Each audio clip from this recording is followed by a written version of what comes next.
Viewers, खादिम info TV में मैं आपका मेज़बान खादिम कलोड़ो। व्यूअर्स, हम आपको हर ऐसी शख्सियत से मुलाकात कराते हैं जो कि डिपार्टमेंट है, अपना जो उनका काम है उसमें वो कंट्रीब्यूशन दिया हो या उसमें स्किल्स रखते हैं। तो हम आज हमारे साथ मुल्क के नामवर और जाने पहचाने सहाफ़ती हलकों में से एक बहुत बड़ा नाम मोहम्मद अफजल मौजूद है। मोहम्मद अफजल दुनिया के साथ पाकिस्तान के अंदर जो मोमेंटम बन रहा है और पाकिस्तान की जो सूरत हाल है, लम्हा ब लम्हा जो सूरत हाल तब्दील हो रही है उस पर नज़र रखे हुए हैं। तो सब मोहम्मद अफजल साहब आजकल जो है वो पाकिस्तान में तहरीक अदम एतमाद की गेम खेली जा रही है, जिसमें वज़ीर आज़म पाकिस्तान के ख़िलाफ़ अदम एतमाद की तहरीक लाई गई। उसके बाद पंजाब में चीफ मिनिस्टर के ख़िलाफ़ अदम एतमाद तहरीक लाई गई और उसके अलावा ये भी कहा जा रहा है कि सेनेट में और खैबर पख्तूनख्वा की जो सूबाई असम्बली है उसमें भी अदम एतमाद की तहरीक लाने की तैयारियां हो रही हैं। ताज़ा तरीन और अपडेट सूरत हाल है वो ये है कि पाकिस्तान के वज़ीर आज़म को और PTI गवर्नमेंट को चेंज करने के हवाले से एक चेंज करने के लिए दुनिया में किसी ताकतवर मुल्क के जानिब से एक मुरासला भेजा गया, धमकी आमेज़ ख़त जो है भेजा गया है। उसके हवाले से वज़ीर आज़म पाकिस्तान ने पूरे अवाम नास को ये इस्लामाबाद के जलसे में लहरा के वो ख़त भी दिखा दिया है और वो बता भी दिया है। और कल अपने खिताब में वज़ीर आज़म ने ज़बान फिसलने के तर्ज से ही सही लेकिन अमेरिका का नाम उठाया है। तो उस हवाले से पाकिस्तान की जो अदम एतमाद की गेम है वो भी एक्सपोज हो रही है। वज़ीर आज़म और उसकी जो रजीम है, PTI की जो साइड है, वो उनको एक वतन से और मुल्क से गद्दारी का नाम दे रहे हैं कि ये फॉरेन फंडेड एक तहरीक जमा हुई है। और उनका कहना है कि अमेरिकान की जो खारजा आज़ाद खारजा पॉलिसी है तो उसमें अमेरिकी जो मफादात हैं वो मुतासर हो रहे हैं। इसलिए अमेरिका इमरान गवर्नमेंट को और इमरान खान को ख़ुद डी-सीट करना चाह रहे हैं और अमेरिका के जो वफादार लोग मुल्क से बाहर बैठे हैं या मुल्क के अंदर बैठे हैं वो उसमें करेक्टर के तौर पे काम कर रहे हैं और सामने आ रहे हैं। और जैसा कि आपको पता है कि इस हवाले से नेशनल सिक्योरिटी काउंसिल का कल इजलास हुआ है जिसने वज़ीर आज़म ने इसको चेयर किया है। और हमारे लॉ एंड फोर्सेस के जो एजेंसीज़ हैं और अफवाज जो भी है बहरी सब के सरबराह ने शिरकत की है। मसला है धमकी आमेज़, उसको तस्लीम किया गया है, उसको वैलिड किया गया है और उसको हरफ बहरफ माना गया है कि ये ख़त जो है वो असली है। और जो अपोजिशन का नैरेटिव था कि ये ख़त असल नहीं है और उसकी मजाक बनाया जा रहा था, तो उस हवाले से अब तो सूरत हाल बहुत बेचैन हो गई है।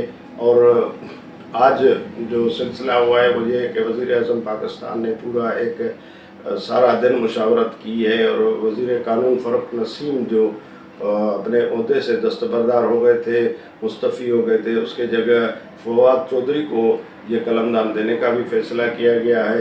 तो आप क्या समझते हैं कि ये जो रॉकेट के स्पीड से सूरत हाल तब्दील हो रही है पाकिस्तान के अंदर, जो भी डेवलपमेंट हो रही हैं वो कहाँ से शुरू होती हैं, कहाँ पे पहुँची हैं और क्या एक्सपेक्टेड उसके नताइज हो सकते हैं? लम्हा ब लम्हा तब्दील हो रही है, सूरत हाल चेंज हो रही है। जो हमारी अपोजिशन जमातें हैं उन्होंने एक नंबर गेम जो थी वो तो उन्होंने सामने ला के रख दी है। इस वक्त अगर देखा जाए मुमकिन तौर पर जो अदम एतमाद की तहरीक है जो कि संडे के दिन इतवार के रोज़ जो वोटिंग होनी है उस हवाले से अगर अपोजिशन की हम नंबर गेम देखें तो नंबर गेम तो पूरी है, लेकिन अगर हम उसको सरप्लस कहें तो भी ये गलत नहीं होगा। तो जो एक अददी अक्सरियत है वो तो उनके पास आ चुकी है। जैसा कि आप जानते हैं कि जो उनके इत्तेहादी थे उसमें MQM टूट चुकी है, बलूचिस्तान अवामी पार्टी जो है वो टूट चुकी है और उसमें उनके अपने जो मुनहरिफ अरकान हैं वो भी अब तक मीडिया पर एक्सपोज हो चुके हैं। तो देखा जाए तो अपोजिशन के पास अददी अक्सरियत तो मौजूद है, लेकिन हमारा जो वज़ीर आज़म साहब का कहना है और उनका जो एक नैरेटिव है कि अदम एतमाद एक आइनी रास्ता है, लेकिन वो उसमें अगर फॉरेन फंडिंग शामिल ना हो तो वो एक आइनी रास्ता है और उसको अपनाया जा सकता है और अदम एतमाद की तहरीक लाई जा सकती है। जब उसमें ये चीज़ें बदनीयती भी ज़ाहिर हो जाए और फॉरेन फंडिंग भी जो है एक्सपोज हो जाए तो फिर मेरे ख्याल से ये तमाम चीज़ें जो है एक गद्दारी के ज़ुमरे में आती हैं और मुल्क के साथ ये गद्दारी के मुतरादिफ है। अब देखना ये है कि जो हमारी गवर्नमेंट है PTI की وزیر اعظم عمران خان صاحب جو ہیں اس حوالے سے کیا سوچ رہے ہیں، انہوں نے اپنی دفاعی لائن میں انہوں نے کیا ورکنگ کی ہوئی ہے. آج بھی انہوں نے اپنے خطاب میں کہا ہے کہ جو ہے اتوار کے روز میں سرپرائز دوں گا. اب وہ سرپرائز کیا ہے اسے ہمیں دیکھنا ہوگا. محمد افضل صاحب یہ بتائیں کہ اگر فرض کریں کہ یہ بات سچ ہو گئی ہے کہ کسی اور ملک کا جو ایجنڈا ہے وہ ہے پاکستان کی حکومت کو ڈی اسٹیبل کرنا یا رجیم چینج کرنا، تو یہ پاکستان کی ریاست پہ ایک حملہ ہے جو اس کو دھمکی دی گئی ہے، تو اس حوالے سے سپریم کورٹ آف پاکستان ہے، افواج پاکستان ہے یا دوسرے جو لا اینڈ فورسز ایجنسیز ہیں ان کا کیا رول بنتا ہے اور وہ حکومت اس کو استعمال کیوں نہیں کر رہی؟ جی بالکل، آپ نے ایک اچھا سوال ریز کیا ہے. یا جو آپ نے حکومت کے حوالے سے کہا ہے وہ تو بات سمجھ میں آ رہی ہے، لیکن یہ جو ایک انٹرنیشنل ایجنڈا ہے، بیرونی جو فنڈنگ ہے، اس کے تحت جو ہمارے پاس ایک الیکٹڈ حکومت کو جو ہے گھر بھیجنے کی تیاریاں کی جا رہی ہیں یا ایک مراسلہ بھیجا گیا ہے، سازش کی گئی ہے، ہماری ساورنٹی کو چیلنج کیا گیا ہے. تو یہ صرف ہمارے وزیر اعظم کو چیلنج نہیں کیا گیا، یہ ہماری اسٹیٹ کو چیلنج کیا گیا ہے. جب اسٹیٹ کو چیلنج کیا جاتا ہے تو ہماری جو عسکری جو قیادت ہے انہوں نے بھی حلف لیا ہوتا ہے، جو ہماری جوڈیشل قیادت ہے انہوں نے بھی اپنے ملک کے ساتھ وفاداری کا حلف لیا ہوا ہوتا ہے. ملک کی سلامتی کے حوالے سے جی بالکل، یہ صرف وزیر اعظم کی ذمہ داری نہیں بنتی، یہاں پر جو عسکری قیادت ہے اس کی بھی ذمہ داری ہے، جو ہمارے جوڈیشل قیادت ہے، چیف جسٹس صاحب ہیں، انہوں نے بھی ہمارے ملک کی وفاداری کا حلف لیا ہوا ہے. تو یہ تمام لوگوں کو اس حوالے سے مل بیٹھنا ہوگا، اپنے سر جوڑنے ہوں گے اور سر جوڑ کر جو ہے اس کا ایک متفقہ جو ہے ایک لائحہ عمل تیار کرنا ہوگا. وزیر قانون فاروق نسیم نے جو پورٹ فولیو چھوڑا تھا تو اس کو فواد چودھری صاحب کو بنایا جا رہا ہے وزیر قانون، اور فواد چودھری نے یہ کہا ہے کہ آج پورا دن انہوں نے مشاورت بھی کی ہے اپنے لیگل ٹیم کے ساتھ کہ کل جو ہے وہ سرپرائز دیں گے وزیر اعظم صاحب قوم کو. تو یہ بتائیں کہ کل کیا سرپرائز ہو سکتا ہے؟ اس فنڈیڈ جو عدم اعتماد کی تحریک ہے اس کے حوالے سے کیا سرپرائز ہو سکتا ہے؟ کون سا پتہ رہ گیا ہے گورنمنٹ کے پاس؟ جی بالکل، دیکھیں کہ جو فواد چودھری صاحب نے کہا ہے کہ ہم کل میں جو ہے اپنا وزارت قانون کا جو قلمدان ہے وہ سنبھالتے ہی اپنا کام شروع کر دوں گا، تو یہ چیز تھوڑی سی میری سمجھ سے بالاتر ہے. کیونکہ دیکھیں نا، یہ بات اس پہ تو کوئی دو رائے نہیں ہے کہ جتنے بھی اپوزیشن کے رہنما ہیں وہ تمام کے تمام کیسز میں جو ہے ملوث ہیں، چاہے نیب کیسز ہوں یا کرمنل کیسز ہوں، وہ ان میں انوالو ہیں. تو وہ تو بالکل بات درست ہے، لیکن اب ان کی ضمانتیں کس طریقے سے کینسل ہوتی ہیں، کیونکہ یہ پیورلی ایک کورٹ کا معاملہ، ایک عدلیہ کا معاملہ ہے. ہاں وہ بالکل استدعا ضرور کر سکتے ہیں، ایک اسٹیٹ کی جو ہے نمائندگی کرتے ہوئے وہاں پہ استدعا کر سکتے ہیں کہ آپ ملکی مفاد میں جو ہے ان کی ضمانتیں کینسل کریں تو ہم ان کو گرفتار کر کے جیل بھیج دیں. تو یہ بات یہاں تک تو سمجھ میں آ رہی ہے، لیکن جو ایک یہ پیورلی جو فیصلہ ہے وہ عدالت کا ہے کہ وہ فیصلہ کیا کرتی ہے. جو دوسری آپ نے بات کی کہ اس میں تو میں آپ کو یہاں پر یہ بتاتا چلوں کہ جو آرٹیکل 6 والی بات ہے یہ پیورلی جو ہے یہ گورنمنٹ کے پاس ہوتا ہے، اس کا اختیار جو کیبنیٹ ہوتی ہے وہی اس کو جو ہے فائنلائز کرتی ہے. میں آپ کو یاد دلاتا چلوں کہ پرویز مشرف کے ٹائم پر بھی جو ہے بار بار آرٹیکل 6 کا جو ہے ذکر آ رہا تھا کہ بھئی انہوں نے آئین توڑا ہے اور غداری کے مرتکب ہوئے تو ان کے خلاف جو ہے آرٹیکل 6 لگایا جائے. تو اس وقت بھی سپریم کورٹ نے اس وقت کی گورنمنٹ کو، جو نون لیگ کی گورنمنٹ تھی، انہیں یہی کہا گیا کہ یہ آپ کا استحقاق ہے اور یہ کیبنیٹ کا استحقاق ہے. آرٹیکل 6 کی جو سفارش ہے وہ کیبنیٹ کر سکتی ہے. تو اس وقت کیبنیٹ عمران خان صاحب کی ہے، اگر وہ یہ سفارش کرتے ہیں آرٹیکل 6 لگانے کی تو اس میں کوئی دوسری بات نہیں ہے، وہ لگ سکتا ہے، یہ ان کا استحقاق ہے، یہ ان کا اختیار ہے.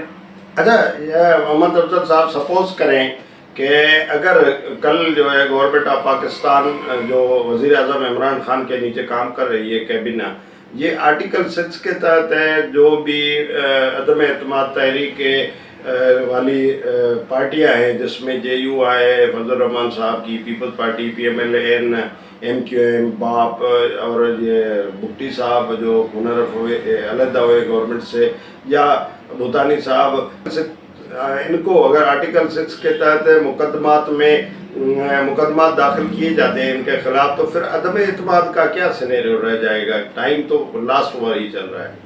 جی بالکل، جو حکومت کے اتحادی ہیں وہ حکومت سے الگ ہوئے ہیں، उन्होंने अगर देखा जाए तो ये जितना भी मामलात हुए अदम एतमाद के, अगर हम इसको चलें साजिश ही कह लें, क्योंकि हुकूमत कह रही है कि हमारे खिलाफ साजिश की गई है। अगर आर्टिकल 6 लगता है तो हुकूमत उन पे लगाएगी जो साजिश रचने वाले हैं, साजिश करने वाले हैं। जैसे कि आपने दीगर रहनुमाओं की बात की तो ये हुकूमत के इत्तेहादी थे, ये उनसे अलग हुए हैं, तो ये साजिश में शामिल नहीं थे। अब ये हुकूमत का अख्तियार है, हुकूमत का इस्तेकाक है प्योरली कि जो साजिश रचने वाले हैं इस अदम एतमाद की तहरीक की, उनके खिलाफ बिल्कुल वो आर्टिकल 6 लगा सकते हैं और ये उनका इस्तेकाक है। जी बिल्कुल, इस वक्त जो पाकिस्तान की सियासी सूरत हाल है वो लम्हा ब लम्हा चेंज हो रही है। 1 मिनट का भी हम कुछ नहीं बता सकते कि 1 मिनट के बाद क्या हो जाएगा। तो जाहिर है अगर मुमकिन तौर पर हुकूमत इस तरह के इक़दाम लेती है तो जाहिर है सूरत हाल यकसर बदल जाएगी।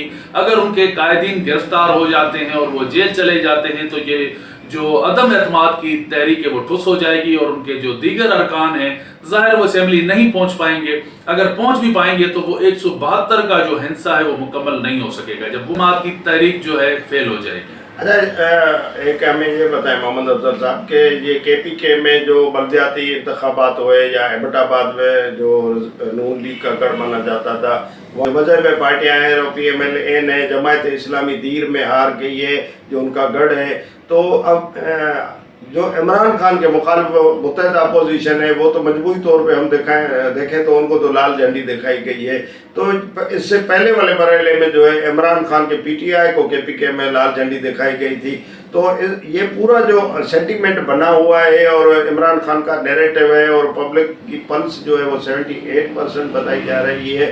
तो अगर इमरान खान अगर ये हार जाते हैं तो उसके बाद इमरान खान किस नैरेटिव के साथ पब्लिक में जाएंगे, क्या सिनेरियो नजर आ रहा है आपको? जी खालिद साहब, मेरी नज़र में अगर देखा जाए तो ये अपोजिशन इंतहाई बेवकूफ़ है, क्योंकि जैसे कि आपने बल्दियाती इलेक्शन के पहले मरहले की बात की KPK में कि उसमें जो है तहरीक इंसाफ को बुरी तरह से शिकस्त सही बात ये थी कि अवाम को जो है ट्रक की बत्ती के पीछे लगाया गया था अपोजिशन की जानिब से। जो महंगाई है इस वक्त पाकिस्तान में, जो एक महंगाई की लहर चल रही है वो हुकूमती नाअहली के बायस है, जबकि ऐसा नहीं था, क्योंकि जो इस वक्त महंगाई की लहर है ये एक इंटरनेशनल फिनोमेना बन चुका है।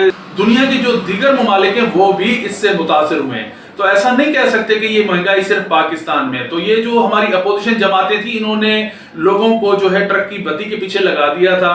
तो ये जो हाल ही में जो अपोजिशन जमातों ने हरकत की है उसके बाद जो है अवाम को जो है इस चीज़ का एहसास हुआ है कि ये वही लोग हैं जो 30 साल मुख्तलिफ अदवार और मुख्तलिफ औकात में हम पर रूल करते रहे, हमारे ऊपर हुकूमत करते रहे, और इस वक्त तक जो पाकिस्तान मकरूज हुआ या पाकिस्तान की जो सूरत हाल है उसके जिम्मेदार यही लोग हैं। इमरान खान को पाकिस्तान में आए 3-3.5 साल हुए और ये कोई 3-3.5 साल में ये इतने कुछ मामला खराब नहीं हुए। तो इसलिए जो है ये जो अभी KPK में जो बल्दियाती इंतखाबात का दूसरा मरहला हुआ है उसमें जो है वेव तब्दील हुई है, लोगों का सेंटीमेंट तब्दील हुआ है और लोगों ने PTI को भरपूर वोट दिया है और इमरान खान को जो है उन्होंने एक सिंपैथी का वोट भी दिया है। तो इससे ये कहा जा सकता है कि जो इमरान खान या PTI जिसकी मकबूलियत दिन ब दिन गिर रही थी, तो अपोजिशन की हरकत की वजह से वो मकबूलियत इस वक्त जो है अपनी पीक पर आ चुकी है। रिव्यूअर्स, ये हमारे मुल्क में जो सियासी सूरत हाल है उसके हवाले से हमारे सीनियर जर्नलिस्ट मोहम्मद अफजल का ओपिनियन आपने सुना। मोहम्मद अफजल का कहना ये है कि जो पब्लिक सेंटीमेंट है वो अभी भी बैरूनी मुदाखलत के वजह से और मुत्तहिदा अपोजिशन के ना समझ इक़दाम के वजह से इमरान खान के साथ है। और इमरान खान ने जो फ्रंट फुट पे आके प्ले किया है उस फ्रंट फुट प्ले की वजह से सूरत हाल चेंज भी हो सकती है। और मोहम्मद अफजल का ये कहना है कि इमरान खान के पास अभी भी कई ऐसे कार्ड्स हैं जो अगर वो खेल जाए तो 24 घंटे के अंदर सूरत हाल चेंज हो जाएगी। और उसके जो आइनी पहलू है, उसके जो सियासी पहलू है, उस पर भी उसने बड़े तफसील से बात की। तो हम और कल तक की जो सूरत हाल होगी, जो भी डेवलपमेंट होगी, हम आपके साथ शेयर करते रहेंगे। अपना और गिरदोनवा का ख्याल रखें। इन्फो TV को लाइक करें, सब्सक्राइब करें और दोस्तों के साथ शेयर करें। अल्लाह हाफिज़।